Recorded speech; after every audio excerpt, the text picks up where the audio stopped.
విస్మరించిన ప్రభుత్వాలు నడవ అందరూ మేము సమానంగా చూస్తాం. వాళ్ళు ముస్లింలా, క్రిస్టియన్లా, హిందువులు కాదు, వాళ్ళు భారత ప్రజానికం కింద చూస్తామని చెప్పి మోడీ గారు అంటుంటే, వారి స్టేట్మెంట్ కట్టుంటే వీళ్ళకి ఇట్లా ఇట్లా మాట్లాడుతున్నారంటే అంటే వీళ్ళకి ఏమీ లేదు, వీళ్ళకు మొత్తం కథమైపోయింది. 100 సంవత్సరాల చరిత్ర కలిగిన కాంగ్రెస్ పార్టీ ప్రజల దృష్టిలో ఇది విఫలమైన పార్టీగా ఉన్నది. వాళ్ళ కాళ్ళ కింద భూమి కదిలిపోయింది. అబద్ధాల పునాదుల మీద తప్ప వీళ్ళకు నిజమైనటువంటి బలం లేదు. ఇవాళ మీకు తెలుసు, యూపీ ఒకప్పుడు యూపీ ఇలా కాంగ్రెస్ పార్టీ కేంద్ర బిందువు ఉండే. ఇవాళ యూపీ, ఉత్తరప్రదేశ్ 80 సీట్లున్న ఉత్తరప్రదేశ్, 2 పక్క రాష్ట్రంలో ఉత్తరప్రదేశ్ ఇలా మొత్తం మోదీ జపం చేస్తుంది. ఇవాళ కాషాయం అయిపోయింది భారతీయ జనతా పార్టీ. ఇంతెందుకు మీకు ఇంత యూపీలో ఒక్కొక్క నియోజకవర్గం 40% పాపులేషన్ ఉంటుంది మైనారిటీ పార్టీ, అక్కడ గెలుస్తున్నాం. అంటే మోడీ గారు అందరి విశ్వాసం పొందగలిగింది కాబట్టి గెలుస్తుంది తప్ప ఇవాళ ఖర్గే గారు ఇది ఇట్లా అవుతుంది అట్లా ఎట్లా అవుతుందండి? ఏమైనా ఉన్నాయా మీ ముఖాలకు? స్కాములని గవర్నమెంట్ ఉందా? 2G స్కామ్ ఎవరు చేసిండ్రు? కోల్ స్కామ్ ఎవరు చేసిండ్రు?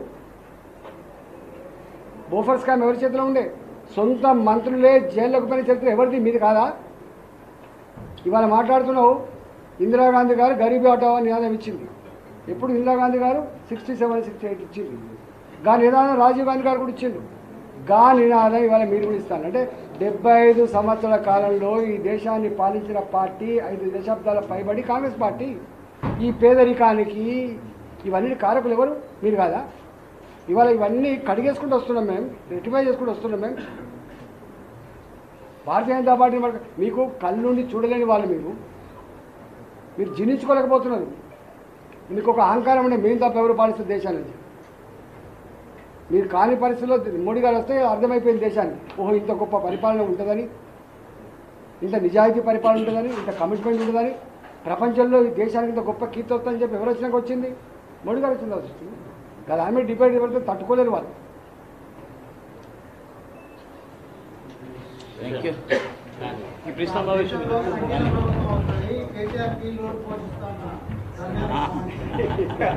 ఆయన మీద విశ్వాసం ఉన్నా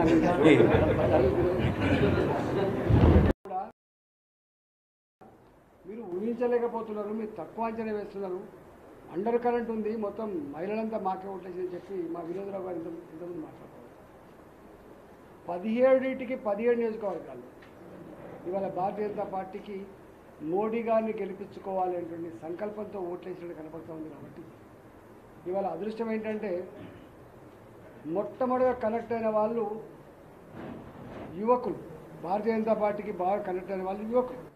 వాళ్ళంతా చదువుకున్న యువకులు, బుద్ధిజీవులంతా కూడా భారతీయ జనతా పార్టీ 99% వాళ్ళు అడ్వకేట్లు కావచ్చు, వాళ్ళు డాక్టర్లు కావచ్చు, వాళ్ళు ప్రభుత్వ ఉద్యోగులు కావచ్చు, వాళ్ళు టీచర్లు కావచ్చు, ఇవాళ చిన్న ఉద్యోగాలు ఉండేటువంటి విఆర్ఓలు కావచ్చు, వాళ్ళు అంగన్వాడీ టీచర్లు కావచ్చు, ఇలా గ్రాడ్యుయేట్స్ పూర్తి చేసినటువంటి వాళ్ళందరూ ఆర్టీసీలో ఉండవచ్చు, వాళ్ళు కార్మికులు ఉండొచ్చు, వాళ్ళు ఐటీ రంగంలో ఉండొచ్చు. ఏ రంగంలో ఉన్నటువంటి చదువుకున్న వాళ్ళు, డిగ్రీలు పూర్తి చేసుకున్న వాళ్ళందరూ కూడా ఇవాళ ఇష్టపడుతున్న పార్టీ భారతీయ జనతా పార్టీ, ఇష్టపడుతున్న నాయకుడు నరేంద్ర మోడీ గారు. కాబట్టి ఇవాళ వాళ్ళకి అన్ని విషయాలు తెలుసు. ఒకప్పుడు ఏం జరుగుతుందో తెలియని పరిస్థితి ఉండే. క్షణాల మీద మా పట్టభద్రుల దగ్గర సెల్ ఫోన్లలో దేశంలో ఏం జరుగుతూ ఉంది, ప్రపంచంలో ఏం జరుగుతూ ఉంది అవన్నీ చూస్తూ ఉన్నారు. కాబట్టి పట్టభద్రులకు మేము మళ్ళీ ఏదో చెప్పాలంటే అక్కడ లేకుండానే ఒక్కటైతే సత్యం ఏంటంటే నరేంద్ర మోడీ గారి ఏలుబడిలో, నరేంద్ర మోడీ గారి నాయకత్వంలో ఈ దేశం ఇంతకుముందు మా వెంకటేష్ గారు చెప్పినట్టుగా ఆర్థికంగా మాత్రమే ఎదగడం కాదు, ఇలా ఆత్మగౌరవపరంగా కూడా ప్రపంచ చిత్రపటం మీద భారత ఔన్నత్యాన్ని, భారత గౌరవాన్ని సమున్నతంగా నిలిపిన వ్యక్తి నరేంద్ర మోడీ గారు అని చెప్పి ఇలా వీళ్ళంతా మాట్లాడతారు. మొన్న మీరు ఎన్నికలు చూస్తే మాకు బాగా ప్రచారం చేసిన దాంట్లో ఐటీ ఎంప్లాయీస్ కావచ్చు, ప్రభుత్వ ఉద్యోగులు కావచ్చు, వాళ్ళకు బయటికి చెప్పుకునేటువంటిది ఉండకపోవచ్చు, కానీ రిటైర్డ్ ఎంప్లాయీస్ కావచ్చు, పట్టభద్రులు కావచ్చు, మొట్టమొదటి అసలు అంటే ఎవరు చెప్పకపోయినా, ఎవరు పిలవకపోయినా వాళ్ళంతటా వాళ్ళే బాధ్యతగా భావించి వాళ్ళు మా ఎన్నికల్లో మా గెలుపు కోసం ప్రయత్నం చేసింది. కాబట్టి డెఫినెట్గా ఇవాళ వరంగల్, ఖమ్మం, నల్లగొండ, ఉత్తర తెలంగాణకి చాలా గుండెకాయ లాంటి జిల్లాలు, చైతన్యానికి మారుపేరు ఉన్న జిల్లాలు మూడు. ఇవాళ చైతన్యానికి మారుపేరు ఉన్నటువంటి జిల్లాలు. కాబట్టి డెఫినెట్గా మా పట్టభద్రులందరూ కూడా ఇవాళ నరేంద్ర మోడీ గారిని బలపరచాలని చెప్పి సంకల్పంతో ఉన్నవాళ్ళు కాబట్టి ఎక్కడికక్కడ మీరే ఎక్కడికక్కడ కథానాయకులై ఇవాళ గుజ్జల ప్రేమేంద్ర రెడ్డి గారిని గెలిపించడం ద్వారా నరేంద్ర మోడీ గారికి మళ్ళీ మద్దతు ఇచ్చినట్టుగా ఇలా ఈ దేశానికి మళ్ళీ మనం ఓటేసుకునేటువంటి భాగ్యంగా భావించాలి కాబట్టి దయచేసి మీరందరూ కూడా గొప్పగా పాల్గొని గెలిపించాలని చెప్పు. ఇవాళ BRS party today irrelevant party, దానికి ఇవాళ ఎక్కడ లేదు, నా ఇక్కడ లేదు అక్కడ లేదు. ఇంతకుముందు మా రామచంద్ర గారు చెప్పినట్టుగా ప్రజాస్వామ్యం పరిడవిల్లాలంటే చట్టసభలలో అధికార పక్షం కావచ్చు ప్రతిపక్షం కావచ్చు స్ట్రాంగ్గా ఉండాలి. ఇవాళ ఏకపక్షంగా ఉండేటువంటి ఆస్కారం ఉంది. ఇవాళ గుజ్జల ప్రేమేంద్ర రెడ్డి గారికి 40-42 సంవత్సరాల ఈ చరిత్రలో అనేక విషయాల పట్ల సమగ్రమైన అవగాహన ఉన్నవాడు కాబట్టి ఇవాళ శాసన మండలిలో ప్రజల సమస్యలు ప్రస్తావించే వ్యక్తిగా, ప్రశ్నించే గొంతుకగా ఇవాళ గుజ్జల ప్రేమేంద్ర రెడ్డిని ఎన్నుకోవాలని చెప్పి నేను కోరుతాను. అట్లనే ఇలా కాంగ్రెస్ పార్టీ ఉంది. ఇవాళ దాని గురించి అతి తక్కువ కాలంలో ప్రజల చేత చీకొట్టించుకోబడేటువంటి ముఖ్యమంత్రి, ప్రజల చేత చీ అనేటువంటి పార్టీ ఇలా కాంగ్రెస్ పార్టీ. పేనం మీరు పోయినబడ్డవా అంటాను జనం. అబద్ధాల ఊరులో ఇలా అలవికాని హామీలతో బుల్డి కొట్టించిండు, మోసం చేసిండు కాంగ్రెస్ పార్టీ. ఇంకా చీ అనేటువంటి పరిస్థితి ఇప్పటికే వచ్చింది, మీరు చూస్తారు. కాబట్టి ఇవాళ కాంగ్రెస్ పార్టీ దాని చరిత్ర ఏదో మీకు తెలుసు. గతి లేక గత్యంతరం లేక కేసీఆర్ని ఓడగొట్టాలనేటువంటి సంకల్పంలో కాంగ్రెస్ పార్టీ కొట్టేసింది తప్ప కాంగ్రెస్ పార్టీ మీద విశ్వాసంతో, నాయకుల మీద విశ్వాసంతో వీళ్ళు ఏదో ఉరగబెడతారనో ఏదో బాగు చేస్తారనేటువంటి కాకుండా కేవలం తాత్కాలికమైన ఎమోషన్స్ గురై ఇవాళ వేసి మనం మొట్టమొదటిసారి చూసినాం. మళ్ళీ ఎండిపోయిన పంటలు, మళ్ళీ కాలిపోతున్న ట్రాన్స్ఫార్మర్లు, మళ్ళీ కాలిపోతున్న మోటార్లు దర్శనమిచ్చినాయి. ఇవాళ 10% ఇస్తే తప్ప ఫైనాన్స్ డిపార్ట్మెంట్లో బిల్లు రాని పరిస్థితి వచ్చింది. ఇలా మళ్ళీ సేమ్ ఈ దండాలు తప్ప, పైసల వసూలు తప్ప ఇలా వాళ్ళకు నిజాయితీ లేదనేది అతి తక్కువ కాలం ప్రూవ్ అయింది. కాబట్టి ఇవాళ కాంగ్రెస్ పార్టీకి ఓటు వేయడం ద్వారా దీన్ని తర్కించగలిగే, అసెస్ చేయగలిగే, మంచి నిర్ణయం తీసుకోగలిగినటువంటి వాళ్ళంతా మేధావులే. కాబట్టి 4,65,000 మంది దాదాపుగా ఓటర్లుగా ఉన్నారు. ఈ 4,63,000 మంది ఓటర్లు ఎవరైతే ఉన్నారో మీకు ఏదో ప్రేమేంద్ర రెడ్డి గారు వచ్చో, రామచంద్రరావు గారు వచ్చో, ఈటల గారు చెప్పాల్సి ఎక్కర్లేదు. మాకంటే మీరే మంచేందో చెడేందో తర్కించుకునే సత్తా ఉన్నవాళ్ళు కాబట్టి ఏ నిర్ణయం తీసుకోవడం ద్వారా రాష్ట్ర ప్రజానికానికి మేలు జరిగేటువంటి ఆస్కారం ఉంది. ఏ తీర్పును వెలువరించడం ద్వారా మన గౌరవం పెరిగేటువంటి ఆస్కారం ఉందో మీకంటే ఎక్కువ వేరే వాళ్ళకి లేదు. కాబట్టి ఇలా ప్రెస్లో కూడా అందరు డిగ్రీ చదివిన వాళ్ళు ఉంటారు, ఒక్కరు కూడా ఇలా తక్కువ చదివిన వాళ్ళు ఎవరు లేదు. అంత పీజీలు చదివిన వాళ్ళు, గవర్నమెంట్ ఉద్యోగాలు దొరకక రకరకాల వృత్తులలో మనం ఉన్నవాళ్ళు. ఇవాళ ఊళ్ళల్లో ఉండే వ్యవసాయం చేసే వాళ్ళు కూడా ఇలా ఎక్కడ ఏం లేకపోతే మళ్ళీ వ్యవసాయం చేసుకొని భూతాన్ని నమ్ముకొని బతుకుతున్నటువంటి గ్రాడ్యుయేట్స్ ఉన్నారు. కాబట్టి దయచేసి మిమ్మల్ని కోరుతున్నా, ఇవాళ మేము వస్తాం తప్పకుండా. మేము ప్రతి నియోజకవర్గానికి గ్రాడ్యుయేట్లతో ఒక మీటింగ్ ఏర్పాటు చేసే ప్రయత్నం చేస్తాం, మాట్లాడతాం, డిబేట్ చేస్తాం. ఇలా మేధోపరమైనటువంటి ఘర్షణ తప్పకుండా జరగవలసిందే. అట్టుగానే దండం పెట్టి ఓటు వేసుకున్నాడు, లేకపోతే 2,000 రూపాయలు ఉట్టి ఓటు వేసుకున్నాడు, దావతలు పెట్టి ఓటు వేసుకుని దానికి లేదు. వాళ్ళు డెఫినెట్గా ఏది మంచిది ఏది చెడ్డది, ఎవరు మన వాళ్ళు ఎవరి మంది వాళ్ళు, ఎవరు మన పక్షాన్ని నిలుస్తారు, ఎవరు దీన్ని వాడుకొని పైరో చేసుకుంటారు అనేటువంటి తగ్గించుకోవాల్సి అక్కడ భారతీయ జనతా పార్టీ చాలా క్లియర్గా మీకు తెలుసు.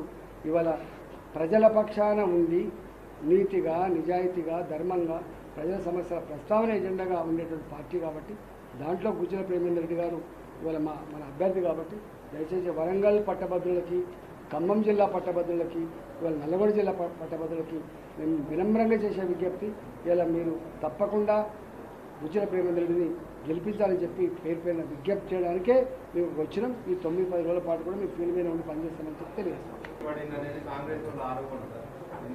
తెలియదు ప్రజలు, మీరు ఒక్కడు గుర్తుపెట్టుకోండి, ప్రజలు ఎప్పుడు ఒకవైపే ఉండరు. ఇది కాంగ్రెస్ పార్టీ ఓటు బ్యాంకు, ఇది బీజేపీ పార్టీ ఓటు బ్యాంకు, ఇది బీఆర్ ఉండదు. అట్లా ఒక 10% మీరు ఎప్పుడైనా బాగా గుర్తుపెట్టుకోండి. నా మాట మీరు బాగా ఆలోచించండి.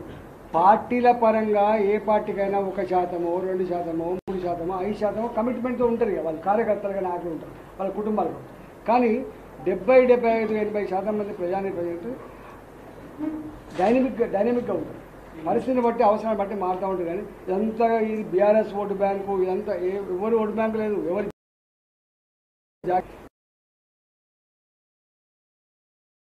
వాళ్ళు స్వేచ్ఛగా నిర్ణయించుకొని ఓటేసేటువంటి పద్ధతిని గుర్తుపెట్టుకోండి.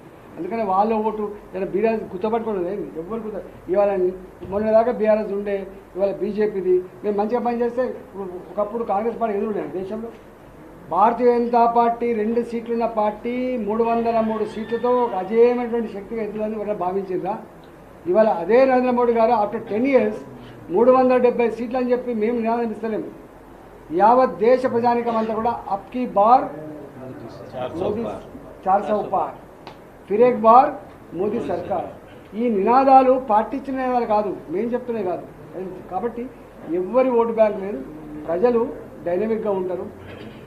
ప్రజలు ఇవాళ ఇప్పుడున్న పరిస్థితిలో దేశ రక్షణ, దేశ పురోగమనం, దేశంలో ప్రజల భద్రత ఇవన్నీ రావాలంటే మోడీ గారే మళ్ళీ ప్రధానమంత్రి కావాలి.